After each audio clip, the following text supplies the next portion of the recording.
How's it going, everybody? And welcome back to another edition of the Stupid Questions podcast. Today on the pod, we're going to be talking with Braxton Bokos. He is a professional triathlete living in the Boulder, Colorado area. During the time of this interview, he's up in Chicago with his parents, helping out with Urban Tri Gear and the business that his family owns. It's a really good conversation. He's a young guy, 20 years old, has been in the professional scene now for 2 years, has a lot of talent, and just really a good experience to hear his story and see where he's going and what he's got going on. So without further ado, I want to introduce you to Braxton.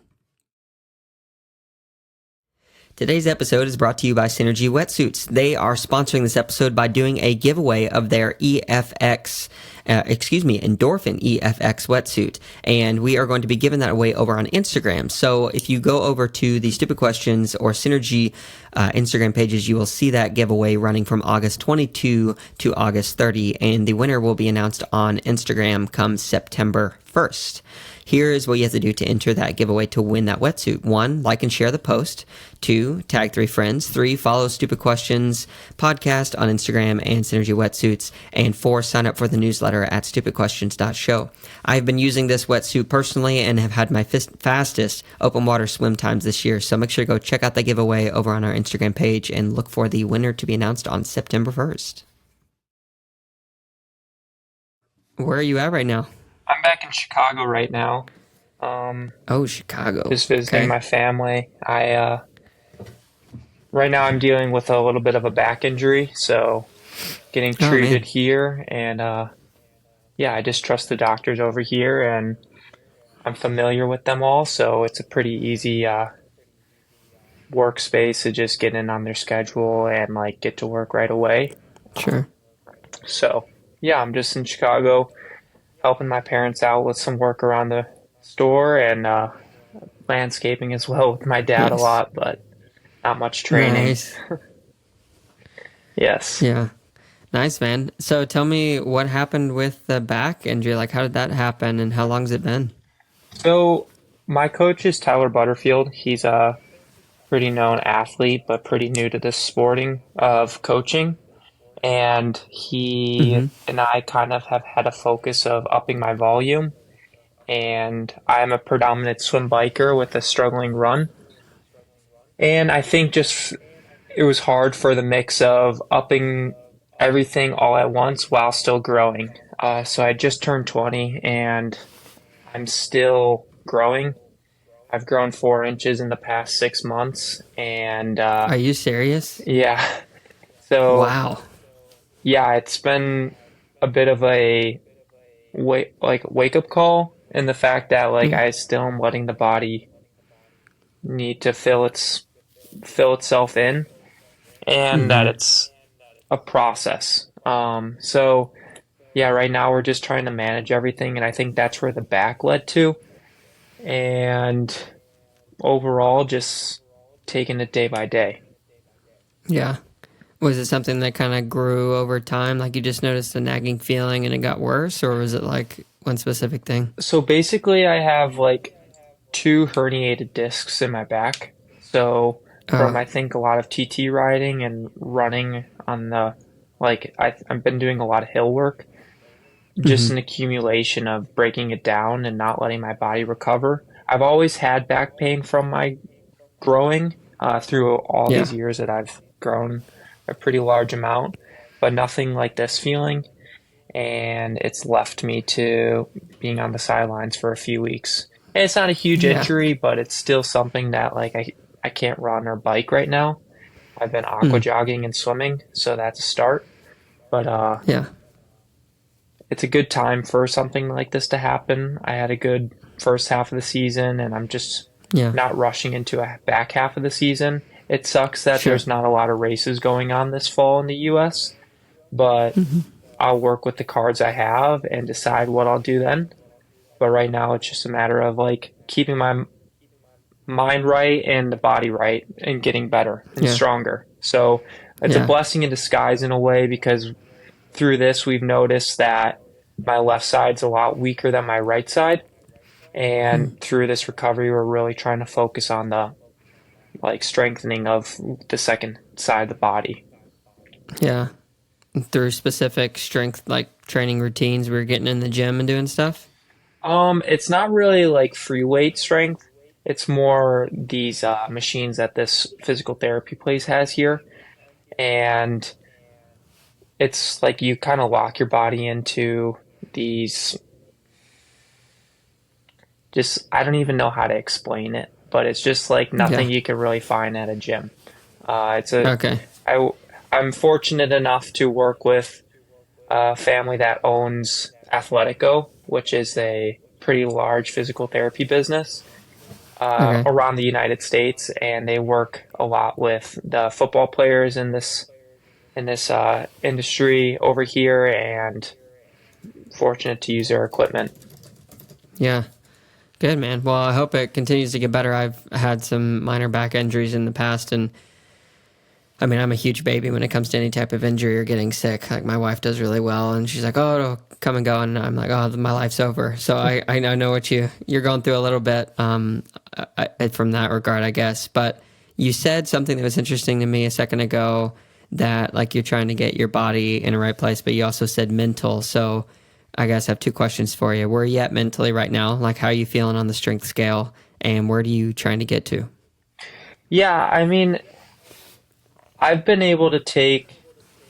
I've had a lot happen the past couple months to myself, just like more family and yeah, family things happening with the loss of two grandparents in a pretty close Mm, span, and I was very close to them, or one of them, and that was just tough. Like more or less, not the fact that like that's an exit to not being able to kind of maintain that friendship, but more or less managing the loss on your own in Colorado.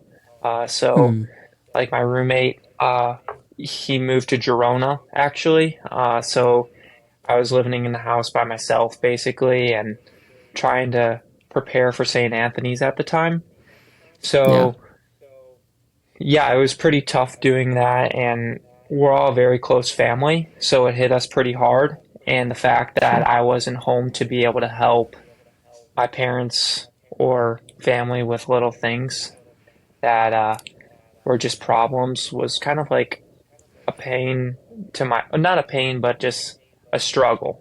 But Yeah. now it's been really well. I actually think that I managed the loss better on my own than I would at home looking back at it because I was able to maintain a good rhythm of just training, and I felt that I'm a creature of habit. And getting on the bike Mm, is just something that helps my mind like stay pretty level. I don't let it yeah. veer off too far, and I'm just kind of within the moment. So it's easy to forget what's going on and just get on your bike and go ride. And it Yeah. was a good time for that. So yeah, it's pretty. It's I'm definitely in a better place now. It sucks that physically I'm not in the spot I want to be, but I always have to listen to the Mm, elders and the more mature people around my circle and say that you have time. Granted, that's like the worst thing sure. that a high performance athlete wants to hear is you have time. Like, be patient because you take a lot of risk in this sport and missing a lot of opportunities, especially as Mm, a 20-year-old trying to pursue in something athletically and not kind of like spending these memories with your friends in college, seeing all that social media and stuff. So maybe that answers your question. so yeah, thanks for sharing some of that. Losing anyone who's close to you, I know is super tough. I know when I first met you, I had the opportunity to go on a bike ride with you, which was awesome. Out in oh man, we were in Tucson, and you were sharing with me. I guess this was just at the point where your grandfather like was not doing well, and you were telling me a little bit about your history and your parents with the store and just how close knit your family is. So I can only imagine how tough that is, and especially it's only been what 3 months, and you said like you're working through it, and that's good. But I guess I just want to affirm you in that like we're moving through something like that like does take a lot of time, and as an athlete, yeah, you want to continue to move forward physically and mentally. I think faster than we can, but unfortunately, yeah, it takes time to get through that tough stuff, for sure. So I want to ask a question about your family then. Tell me a little bit about Braxton and who he was growing up, in this family, because obviously like triathlon's a big piece of it, the store, which we can talk about. But growing up in that close-knit family, not everybody has that. So tell me a little bit about that For sure. life. So yeah, I was born in Tampa, Florida. I moved to Chicago, a suburb called Hinsdale. It's about 20 miles south of, or west of Chicago. Okay. My parents started a business called Urban Tiger, which is a multi-sport sporting goods store. We specialize in swimming and triathlon, but have been as large as having a bike shop in multiple locations. I'll get to that in a second. But Yeah. basically, my parents grew up as competitive swimmers. They swam in college, and my dad started doing triathlons a little bit after college. My parents decided to move up north to be around family. We grew up all on the same street, my cousins, my grandparents, and I. And family's been a huge piece of of my childhood. My dad is my parents are pretty young for when they had us, so we kind of got to grow up with them. And especially myself, with my dad growing the business, I grew up kind of on the road with him. More weeks Yeah. than not, I was on the road, getting pulled out of school to kind of learn different ways of maturing, from going to expos with my dad around the country, selling sporting goods at the age of, I was way younger than I can remember, but selling goggles to adults at the age of 8, knowing most Wow. goggles, what they would fit, kind of choosing the perfect match to an adult based off of their eye socket. So I was always very comfortable having conversation with people from a young age. But quickly I started to be in a way where I was telling my dad, I don't want to just sit at the expo all day. I kind of want to go and participate in these events. Yeah. So at about age 8, I did my first sprint triathlon and was always that young kid in the big crowd of adults. And it was a huge part to my progress as an athlete, because I was competing against people 10 times my age at points. Yeah.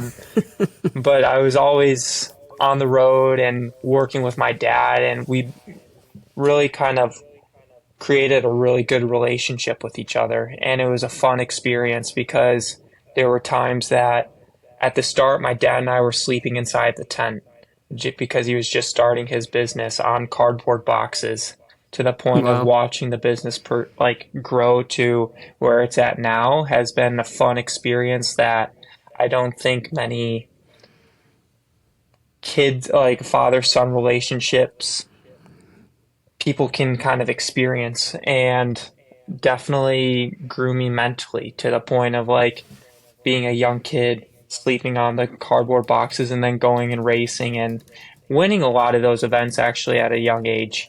Um, just with my style of how I race with a strong swim bike, I was Hmm. able to kind of race around the circuit and have a name for myself in the Midwest area.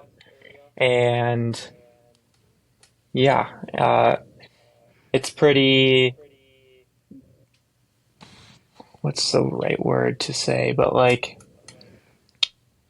motivating to look back at myself 5 years ago to now, for Yeah. example, or even 3, to be able to, just this past weekend, I was kind of thinking to myself with the Olympics that just went on, and how 3 years ago I was back at home watching the mixed team relay with Kevin McDowell was in the event, and I was on Multisport Madness, which Chase McLean, one of your other guests, um, Hmm. I don't know if Kevin's been on this podcast as well, but No, you it's a have. multi-sport junior elite team that I was on growing up as well.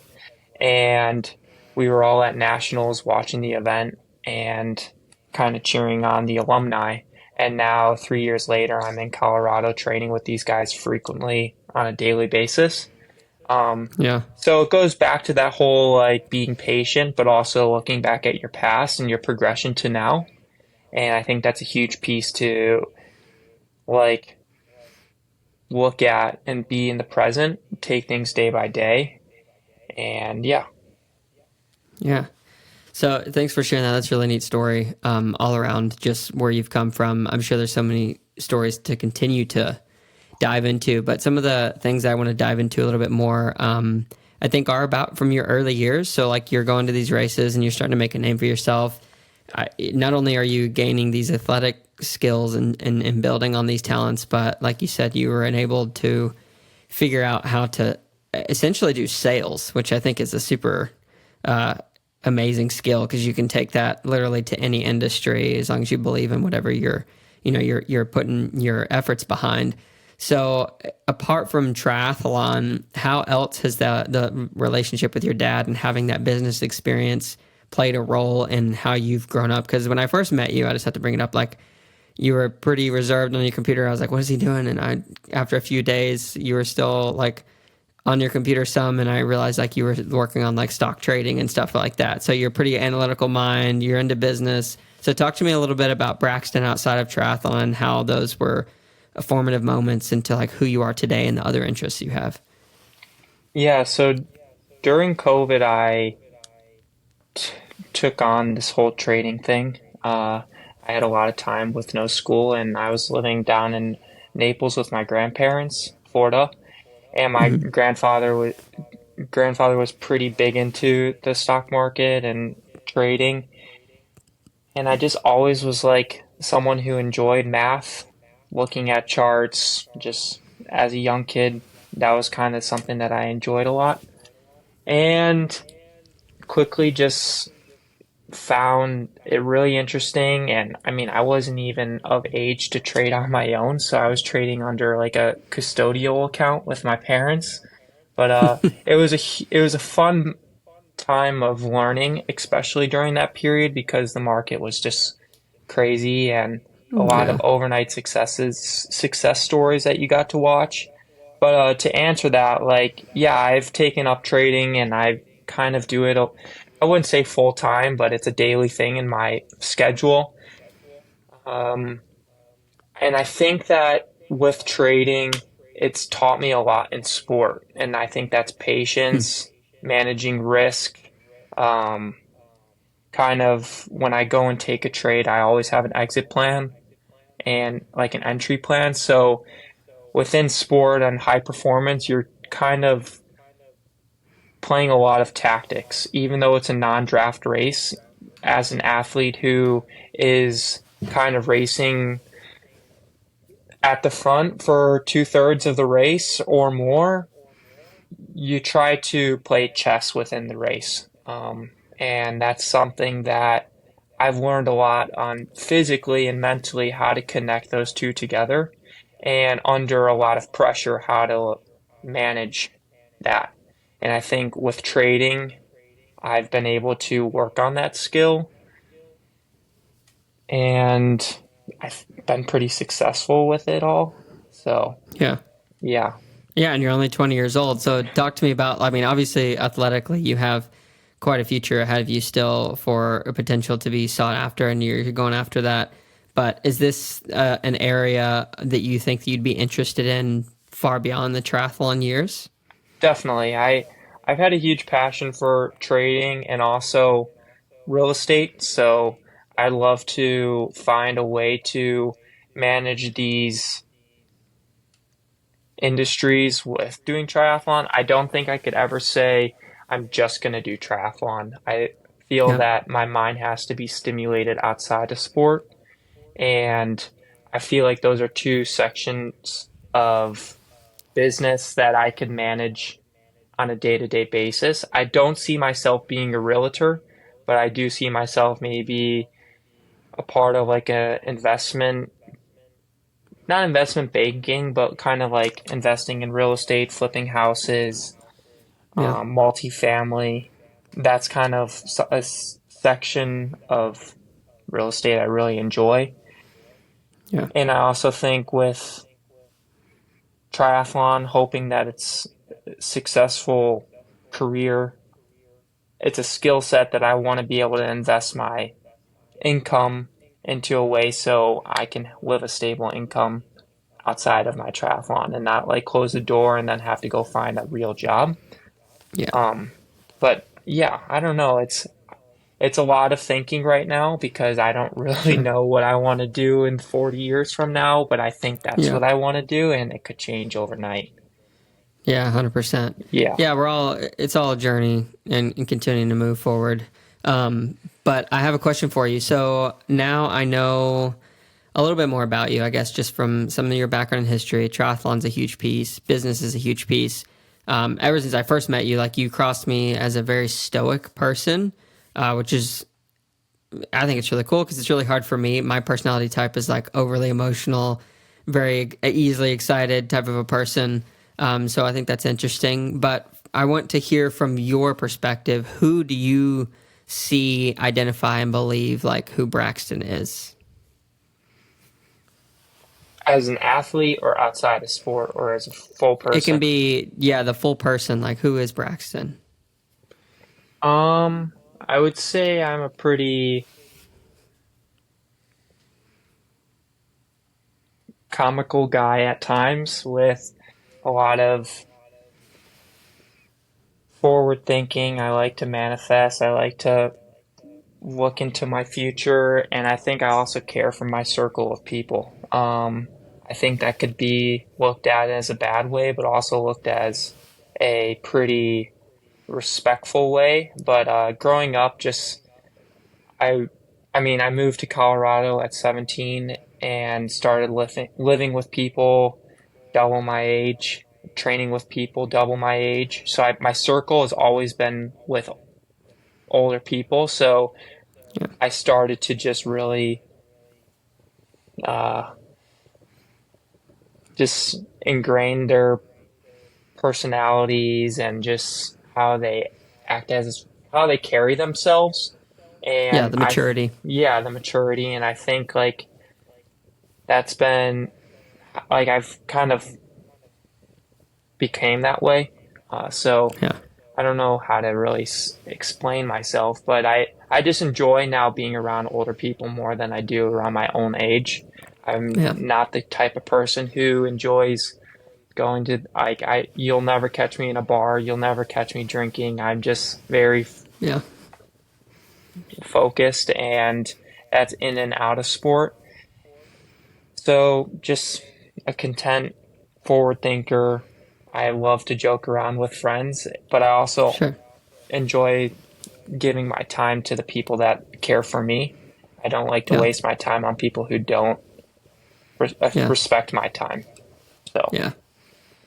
Yeah, yeah. that's great advice. I mean, that's a little bit of a hit list of items to look for when you're making good friends, people who respect you, and then you want to invest in them because they invest in you. I think those are all really good tenets to live by, if you will. So, your mom and dad, I want to hear a bit about them, but I'm curious, who are you more like, your mom or your dad? I would say I'm a lot like my dad, but Yeah, my parents are very similar people. They work together every yeah, single day. They're partners, they're business partners, they're mom and dad. So, yeah, they're very similar people, but I mean, my dad and I are very, very close. Yeah. yeah. What was that like growing up with, I guess, the business? Did they start the business around the time when you were born? Or, like, I Yeah. guess you were really young, right? Yeah. So So, it yeah. started out in Florida actually just to make money to go to concerts and go out partying with each other and their friends in Really? college. But yeah, it was like I said before, it was a really enjoyable experience growing up kind of with them. My parents are 45 and 43 and I'm 20, so A while they young? were yeah, it was a good time. Like they were pretty active people, still very active, and they kind of get us, if that makes sense. Like Mm-hmm. they're able to live through us. They're huge into like they do everything for my sisters and I. So, and I assume most parents do, but like just between athletics, like it was always something I enjoyed with them was kind of not living up to their standards, but they were big athletes and Yeah. I love the guidance that my parents would give us and how much they held us accountable in sport. Hmm. Um, and a lot of people might find that like there was a lot of pressure that way, but there was never a pressure from them. It was just out of care. Hmm. And yeah, an awesome experience. Yeah. You said you have two sisters? Two younger sisters, we're all a year apart. So that was also a Oh, fun wow. time growing up. We all kind of went through growing up together and we all swam together. We all did triathlons to a point together. And yeah, it was fun times. Yes. Yeah. Do you think you and your sisters will end up taking over the business someday, or does your dad kind of want to sell it? Or Um, mom and dad, I guess. I mean, retail is a really hard business to sell, um, Mm-hmm. especially in the triathlon industry. Yeah. So I don't know yet. I don't think I want to take it over right now. I would love to be a part of Urban Tiger in the future, but it is a full-time job. And with my interests in trading and real estate, it's a hard third business to manage. But I'm always leaving that door open. My dad and I talk every single day more about the business than we do about each other, just because it's like a mutual conversation that him and I get. And I would like to say, like, I give him a lot of, not advice, but ideas within the business. And I would, we, we worked on it. We've worked on it a lot and grew it together. And my mom is my sisters and mom maybe don't understand the book side of the business as much as we do. And Mm-hmm. yeah, it's something that we enjoy working on together and trying to figure out the growth. But to answer what my sisters and I would want to do with the business is I think my middle sister would actually like to take it on. Both my sisters go to school in Florida and my parents want to move down there within the Okay. next couple years. So the idea would be maybe they start something up soon down there, and they can kind of have an eye for the business, and then my parents migrate down in maybe 6 or 8 years. Yeah. Yeah, Do you think that you'll end up living in Florida one day? definitely. Yeah, Really? that's my happy place for sure. Um, Really? just because going back to the whole family thing, like we all grew up, cousins, grandparents, we all grew up on the same street, and now I've actually my parents are the only ones left in Florida. So everyone's moved Wow. down to Florida since COVID, and I'd love to just be around family more, and I enjoy the weather there. I enjoy the ocean. Yeah. Being on a boat is nice too every once in a while, but Sure. Florida's just my happy place for sure, and I think that's for most of us in the family too. And my Yeah. sisters are going to school down there and probably will get jobs down there as well. So probably, yeah. Yeah, we'll have to check in and see. Florida, it's an interesting state. Like, I do enjoy Florida, especially like for the East Coast beaches, like Cocoa Beach, that kind of stuff, more of the surf scene. But I'm trying to like adopt what it would be like to want to live in Florida because it's so hot and humid and so flat. And I grew up in North Carolina, so it's like East Coast mountains. They're not as big as out in Colorado, but there's definitely a majesty that is commanded and a reverence that's commanded when you're amongst those big mountains and stuff. But I don't know. I guess alligators are nice too. Yeah. I don't know if I'd want to live in the swamplands. Definitely coast. Yeah, coast for sure.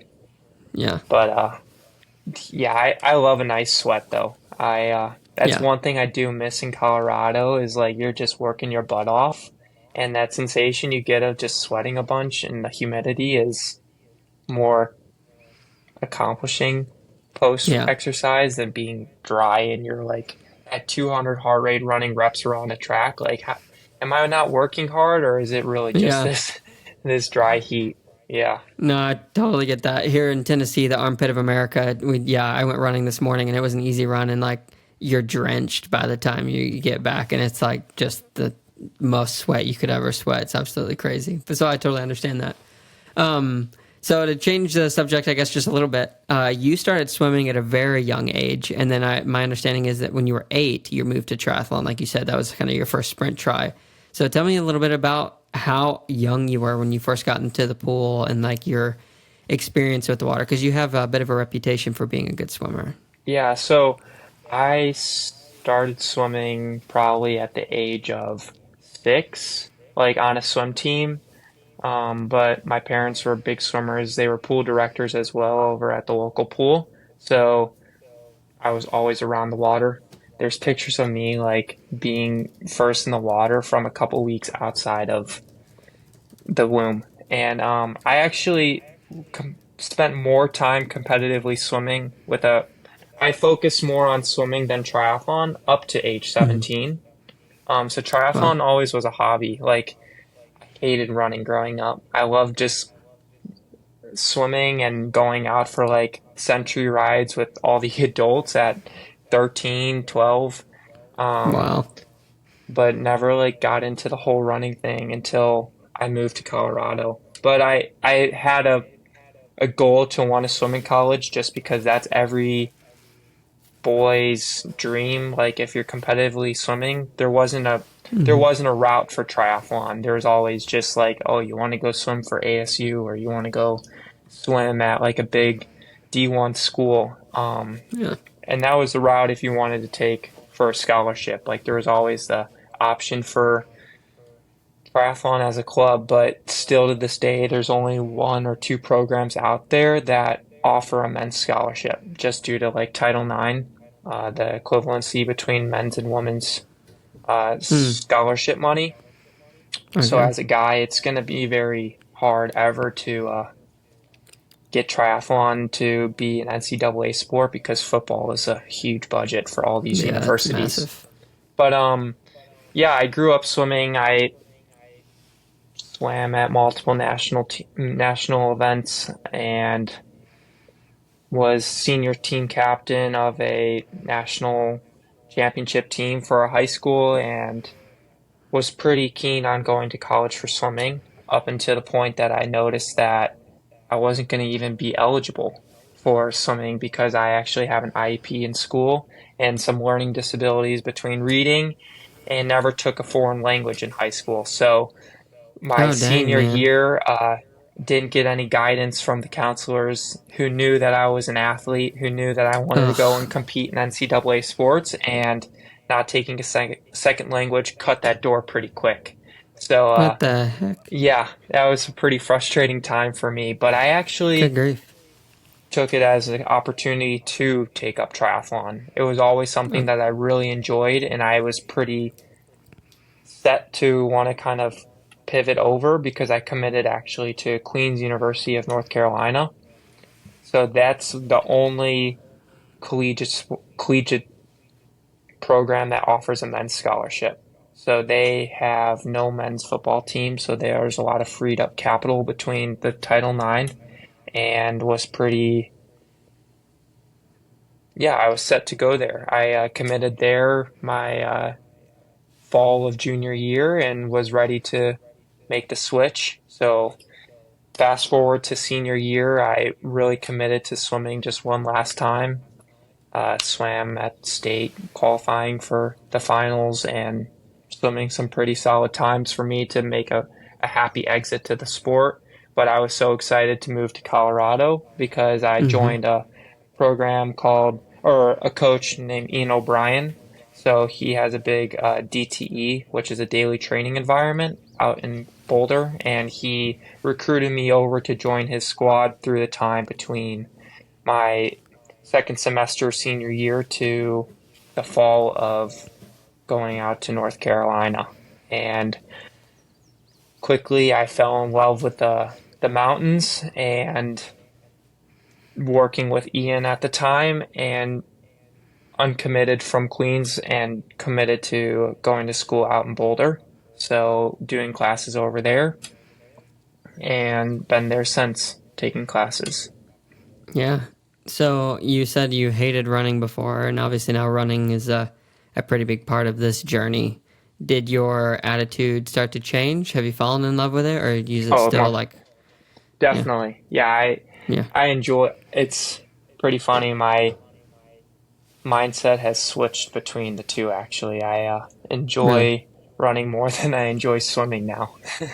Wow. And yeah, it's just something like when you get good at it, some like when you start to feel the progression between a sport that maybe you lack in, it's a really great feeling to feel that daily improvement.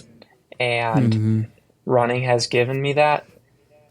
Swimming gave me that years and years ago, so it's kind of a maintaining of fitness for me on the swim and a growing of fitness on the run, if that makes Yeah. sense. Yeah. What? Because you said you've noticed like gains in the running department. So I'm curious. Is it just consistency that's enabled those gains? Is it like a specific set of, I don't know, pushing up to a certain type of track workout so frequently? Do you have any type of formula, or is it what's been your journey so far? I would say just consistency. Like Yeah. I'm a creature of habit. I enjoy doing the same things week over week. Um, and just looking kind of long term for a long cycle of a training block. I'm more excited and I find more fitness out of like running a solid amount over an 8 week period than running a big track workout to find my Yeah. fitness. Like I know that I'm gonna adapt to that training method a lot better. Um, but that being said, it's been very hard to find that. Just with like being so new to running, there's a lot of new runner injuries that I've Mm. dealt with through the past 2.5 years, more or less when I just moved to Colorado. But still to this day, like I'm on the sidelines. Could have been from running, it could have been from biking. But a mix of those. It's just one of the PTs that I worked with for the first time in Colorado said every time you take an injury, the muscle will grow back stronger, the bone will grow back stronger. So I'm using that as a fuel to know that these are things that I just have to embrace, then have to dwell on. And it's Hmm. all a part of the motions to your success in the future. So when things are Yeah. hard, you're going to always look back and know that you were in the dumps, you were on the sidelines, and you're just going to like embrace these hard times within your training in the future. And that's what I've really Yeah. dealt with. Like when I was healthy, I always embraced those harder times physically when I had those injuries and thinking back on that. But even like traumatic events that happened to me growing up or like recently, it's just a way of getting things done. Yeah. I don't want to pry too much, but you said like when you were younger, traumatic events. What kind of things did you go through, if you don't mind me asking? I had a pretty good childhood growing up, but like one thing that did happen to me was I was in the hospital for about 6 months. I had Oh an well. appendix that burst and went septic, so I went through Yeah. like 10 plus surgeries and just living behind a glass door. I didn't get to see my siblings for that whole period. I was living on the most closed off uh, level at the children's hospital downtown and couldn't see my Sheesh. parents. I couldn't see my sisters for a couple months, and that was like a huge experience that I will always remember as a traumatic time Mm. for me.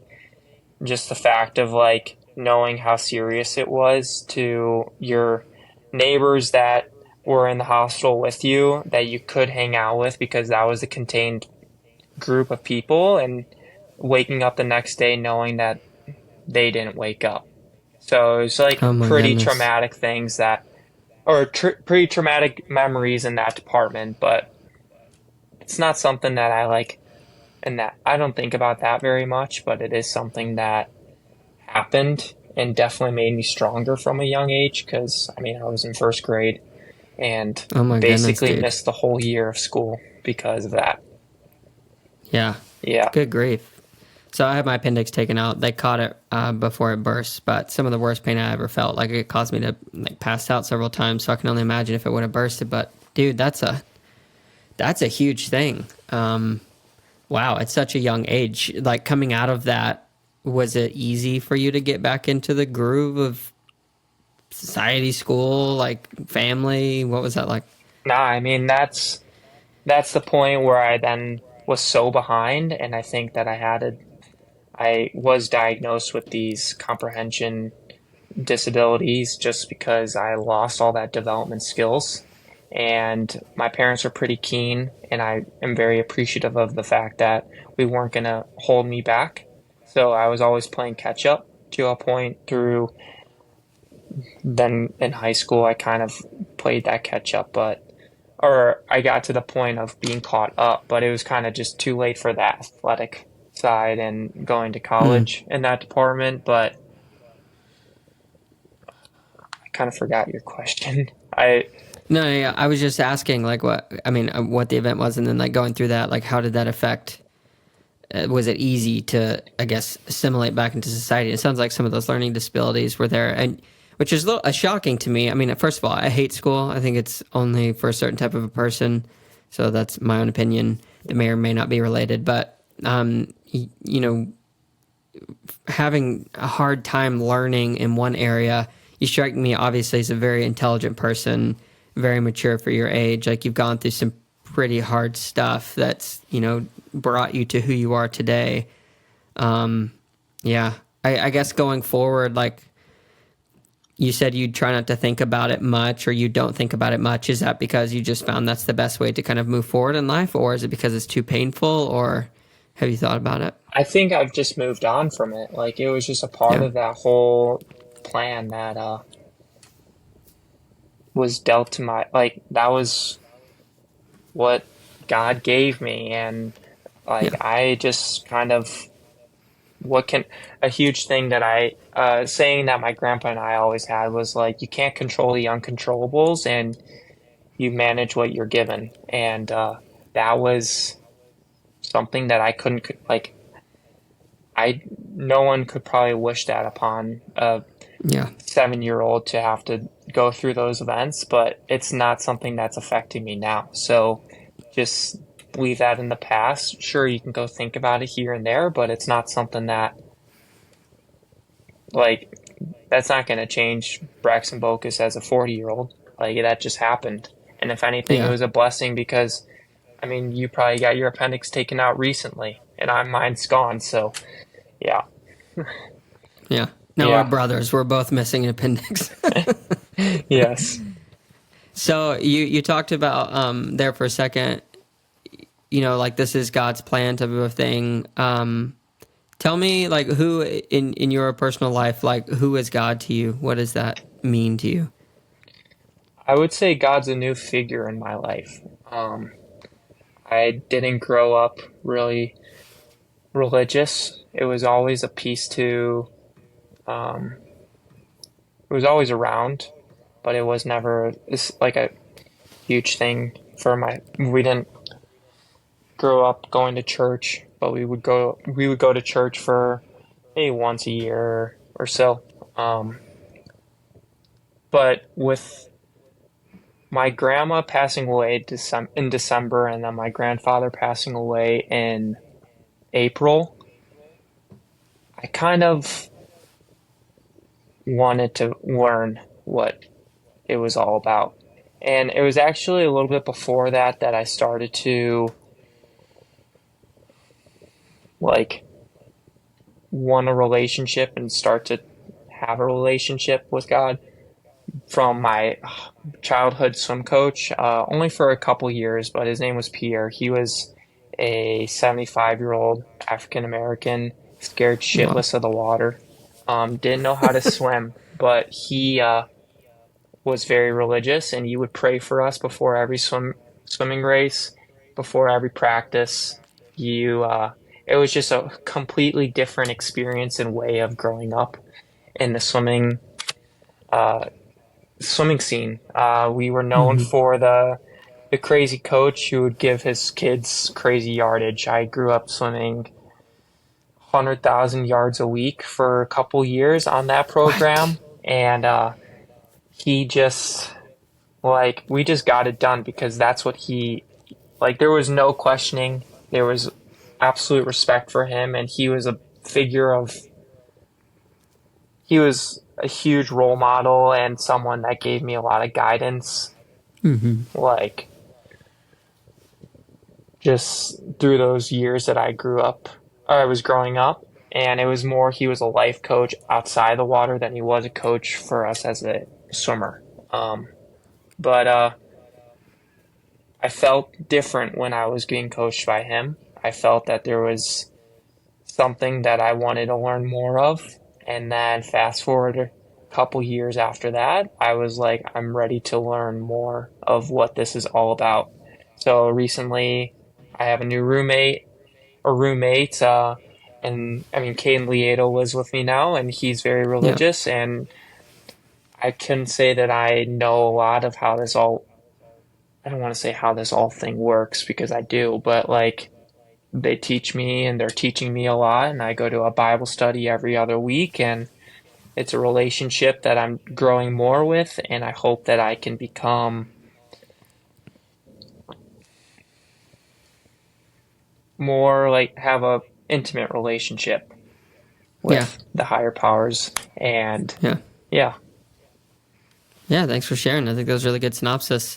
Yeah, it's interesting. I grew up in a community that was, I'll quote unquote say, religious. My family was a bit wild. Like my dad, before he was, I guess we can say, saved or converted or whatever kind of adjective you want to use. Like he was a drug dealer, kind of crazy, running the streets. My mom, she came from a decent home. They were Baptist, but similar how you were saying, they went to church, once a year for the Easter or for whatever, Christmas, any of those things. But with us growing up at that time, so my dad committed suicide when I was 16. I don't know if you knew that, but that played a big piece on my life because what I realized, so my dad was obviously depressed. He came in and out of these like waves of depression, and whenever I noticed that he was at his happiest, or I won't even say happiest, his most content was when he was having that one-on-one relationship with God. Because like in the mornings, I'd see him open his Bible, and he'd even be like, "Hey, like, come, let's play in a little bit, but I'm going to be reading for the next little while." And I noticed like, wow, that was the thing that impacted him the most. So as I got older, and I was like 21 or 22, and I decided like to try to figure out what is this God thing on my own. And since then, like the experience has been pretty profound. I've had some amazing experiences that you can't explain through any other lens other than that. I think that one-on-one relationship. So I think it's super cool. And Caden's a good kid too. I guess he's not a kid, but everyone seems like kids to me now. I'm just getting old. But yeah, no, that's really neat. So what has your experience been so far in terms of like just you and that relationship? Have you felt that sense of peace? Like, are you finding more direction? Like, how do you know when God's impressing something upon you or talking to you? These are really deep questions, obviously. So good luck. But what do you think? so I had a really good friend growing up who actually passed away in high school all of a Hmm. sudden. She was a neighbor of ours. She was a stud of a swimmer and a best friend of my sister and a really good friend of mine. And something that her mom mentioned to us was like the night that her daughter passed away was a night that she kept finding dimes around. And dimes, I guess, like always like pled from her like the daughter who passed, her grandmother, so the mother's mom, had this saying called dimes from heaven. So it's like a way of you see if you see a dime in random places, like why, like you question why it got there, and you question and you wonder who put it there. And that's like something that I've ingrained into myself and noticed from when Kendall, the girl who passed away, to my grandparents or other like people in my life who've passed away. I've always noticed dimes in really weird places. Like today, there was a dime in the grass in my front yard. It's like, how did that get there?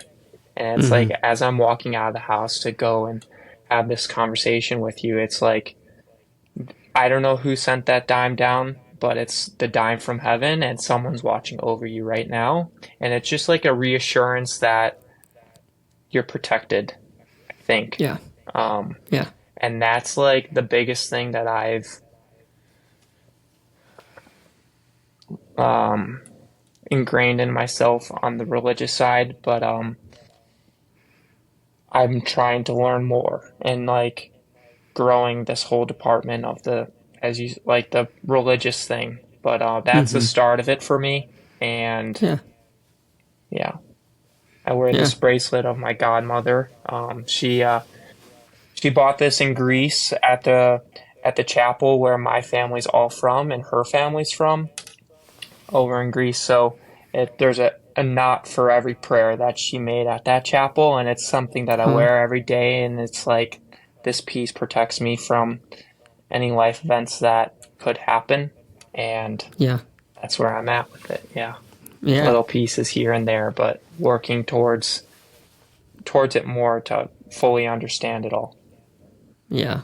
And I don't even know as we live on Earth if we'll ever be able to understand it all, but it's really neat to have those things. Like I've had good friends who have had similar things, not dimes, but sometimes like one of my friends, he has certain experiences where he'll go out and be walking and something's bothering him and he'll see a certain type of a bird. And he just like, that's kind of like his thing that whenever he sees that bird, like he knows. And one time I was walking with my friend, um, his name's Aldo. He's a good friend, and we were just talking about life. And he was going through a particularly hard time at this moment. And we were walking downtown Chattanooga along the Riverwalk, and there's like a lot of these just really big stones that are on the embankment, I guess, to prevent erosion and whatnot. And we were talking about this really intense thing, and we look, or he looks down to our right where we're walking, and then in the middle of all these rocks, there's like no it doesn't look like anything could grow, but out in the middle of these rocks is just like this super tall red rose. I think it was a rose, or I can't remember what kind of flower it was, but it did not look like it belonged. So it's interesting how that stuff happens, for sure. So for you, like you're growing in this relationship, like the intimate level of wanting to have that deeper relationship with God. You're obviously going to be focusing on triathlon for a while. It has a deep meaning to you. You've got the business stuff. Where do you want to go? Like, where do you want to be in the future? And that can be a year from now. It can be 5 years. Like, do you have somewhere that you're shooting to get, or is it maybe you're not even thinking about that? I have a huge interest in Ironman racing. From a young age, I Okay. always enjoyed watching Ironmans over than the Olympics. Kona was Mm-hmm. always that face of the sport for me, and that's probably Sure. just being around the adults from a young age. We were all competing in Ironman events, working at the expos of those events, and even like maturing and trying draft legal out and the route to go to the Olympics. Quickly, I just still fell for the love of long distance triathlon, non-draft. Um, so I have goals of wanting to compete in Ironman events, competing in Kona. Surely every person who competes in Kona wants to win Kona. Um, Sure. but within that, there's micro goals of I would love to be the youngest American to go under 8 hours in a full Ironman. So Sam Wong has that now at 24, and I'd love to do my first Ironman around the age of 23 and see where I can stack up to that. And I think Yeah. that's a goal of mine that would give me a lot of motivation if that happens, then I know I could be on a good route to a successful career because at the time Sam Wong accomplished that, he started to gain a lot of publicity to himself. And it's Mm-hmm. also like he's a great marker within the sport to base yourself off of because he went through triathlon and from a young age and never took the short course route either. So he's someone I look up to a lot and want to kind of like work my career in parallel to his to keep myself in check and know that I'm going in the right direction. So, Yeah. yeah, that's my goal. I right now in 3 years, I'd love to do an Ironman. I'd love to go to Kona in hopes that it's still there, Yeah. win the world championships that one day, but also just like inspire kids or triathletes to take place in these events. Like, I think multi-sport racing is a huge accomplishment if you can complete an Ironman. And it's a, like, I saw a video the other day about someone asking, like, why do you do Ironmans? And it's like asking towards like a pretty successful banker that I've frequently watched. And he's like, I do it because it's a stimulus that I got in my first years of being a banker. And it's something that, like, you can stimulate your body in a positive way of getting healthy, keeping your mind sharp and just going through those pains and like Hmm. not just through the motions. Like anyone can go to the gym, but like to say that you're going to do an Ironman is one thing, but to complete it is also another is like a bigger thing. So just going out there and helping those people work through it. That's a huge thing. I love to work with clients within our business on like the whole journey through triathlon and how to like com- like just giving them guidance through the sport. Mm-hmm. I'm not a coach, but I love to just have that intimate relationship with a lot of people. So Hmm. inspiration is a big thing for me too. Yeah. Have you told Sam about your goal? No, uh, I mean, Very. I don't really openly talk about that because like I Yep. also don't want to insult him. Like I'm Braxton Bokos and he's Sam Long, and Sam Long is like a huge name in the sport. And for me to go and just say, oh, I won his record at age 23, like I want to put my money where the mouth is. So it's always been a quiet goal, and something Yeah. I've thought of since before I was 18. Like when that happened for him, that same Mm-hmm. goal happened for me. And I was like, I want to lower that. So Yeah. yeah, not many people. I mean, now this is going on a podcast. Yeah, I was gonna So say it's kind of public. I was yeah, gonna say, oh, I should clip it, but I won't clip it if you don't want to. We're not too big yet, so.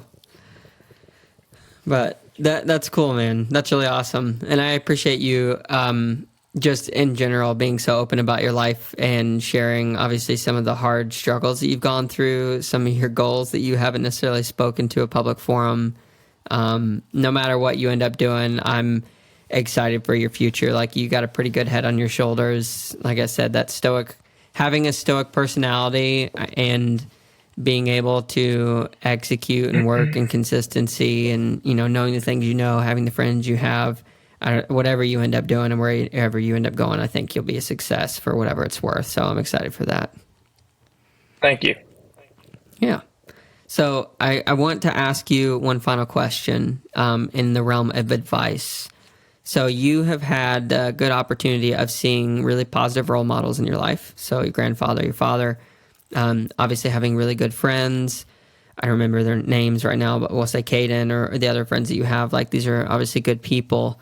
For someone out there who isn't necessarily surrounded by a good group of friends and they're looking to how to adopt a good friend, what do you think are some steps that they could take to make good friends, and what makes a good friend? I've always enjoyed like trying new things, and that's like what between myself or trying to go out there and meet new people and go to new places. But I would always recommend first and foremost to try everything before you say you like this thing most. And for a friend, I think like trying to adopt your like who you want to surround yourself with. I think it's huge to just take little things from every person and even like try to change like someone for the better. Um, and that's been like my best friend from home. He was kind of like a rebel growing up, but now he's like one of my best friends, and I can lean on his shoulder and he can lean on mine. And it's like I would say that I was very um I was a part of that like changing of his Hmm. actions. And um I guess I would say like the person on paper who you think is the best fit for your circle is maybe not the best fit for you. Um, Hmm. and you can always just work with them and take the positives that they take. Like, I'm going everywhere with this question, but You're like, doing great. I don't really know like the answer to it. It's just like, I think it goes back to like the God thing. Like, there's everything happens for a reason. Um, and like, I saw a saying the other day of like, God has a plan. And I don't want to bring maybe God into your friendships, but I think God maybe has a reason for people to stick around you. So regardless if they do things that you don't like or they do everything right and they're still around you, like they're there for a reason then.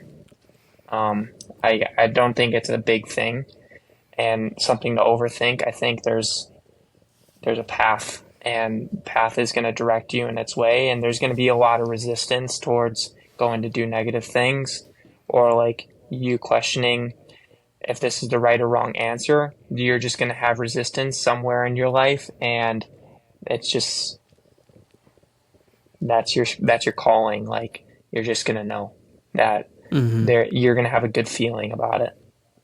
Yeah. Yeah, for sure. Good answer.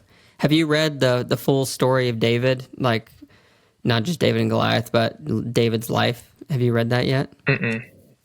You should check it out because it's really it talks specifically about this kind of concept that we're talking about with friends, because like what you were saying about, whoever you're around, you have an opportunity to influence them more or less. That's what you're saying, and don't discount them, because there. I think in a popular culture, there's a lot of talk around people in the self-help world. Oh, I want to surround myself with people who I know like are better than me and are going to make me better, which I think isn't necessarily a bad thing to shoot for. If you do hang around those groups of people, like, you will learn. But in the story of David, in one part of his life, basically the Israelites are taken captive by the Babylonians, and David and his friends, David, Rachab, Meshach, and Abednego, if you've heard that story. Anyway, they're all taken to Babylon, and David and his friends basically choose to accept this captive ship where they end up working in the king's court. Anyway, long story short, they're obviously around a lot of people who are, not God's chosen people, quote unquote, or Israelites, or have the same values. They eat different foods and whatnot. And I'm talking about Daniel, not David. Daniel, it's the Daniel. He comes up with basically this workout with the king that we're going to eat only vegetables, raw foods for this many days, and whoever does this with me for so many days, we'll test them against your guys who are eating like lots of meat, all the wine, all the whatever, all of the pleasure teas, if that's a word. And then after that, into that 10 days, Daniel, my goodness, Daniel comes back and they do these tests basically, and Daniel proves, like, through this diet that was given to the Israelites that they should practice, that basically they were smarter, more fitter, they looked healthier, and yada, yada, yada. So wherever you are, and like in that instance, like you were saying, if you are around a lot of people who may not necessarily be the best people, you have an opportunity to influence. But I think it's really important to realize as well, at least in my experience, that if I don't have like a solid foundation for knowing what I believe and why I believe, and I hang around those other people, those other beliefs can infiltrate my own. And so it's really important to, like, I think, have a deep understanding of what we believe and why we believe it, and then we're able to influence it for the positive. So anyway, I totally butchered that story, but you should go check it out. I'll text you later which chapter of Daniel it's in. But yeah, so Thank you. I was done with Seth. Yeah, you're welcome. Well, cool, man. Thanks so much for coming on the episode and for, again, just sharing so much about your life. And I look forward to following your journey and seeing what happens. All the best for your back injury. Hope that gets healed up pretty soon and you'll be running 5:30 splits for a half marathon before you know it. That's the plan, and that's the hope. Yeah. Yeah. Cool, man. Thank you so much to Braxton again for coming on the podcast and sharing his life and the things that he's gone through, things that he's experienced in the journey that he's on. Some pretty cool stuff that he's got going on in his life. Make sure to go check him out on Instagram and follow him to follow along on that journey. And yeah, just want to say thank you guys so much for being here. Always a pleasure to be able to record these stories and share them with you. If you made it to this point in the podcast, though, just want to say thank you so much. Thanks for being here. Wherever you are listening or watching, if you wouldn't mind giving a like, comment, subscribe, thumbs up, any of the things, whatever it's called on whatever platform, the reviews, the comments, they really do help us continue to grow this podcast. So if you wouldn't mind doing that, please do so. And if you also want to sign up for our newsletter at the stupidquestions.show website, you can do so by typing that in your URL search box and clicking the newsletter link at the top of the website. All right. Thank you guys so much, and we will catch you in the next one. Peace.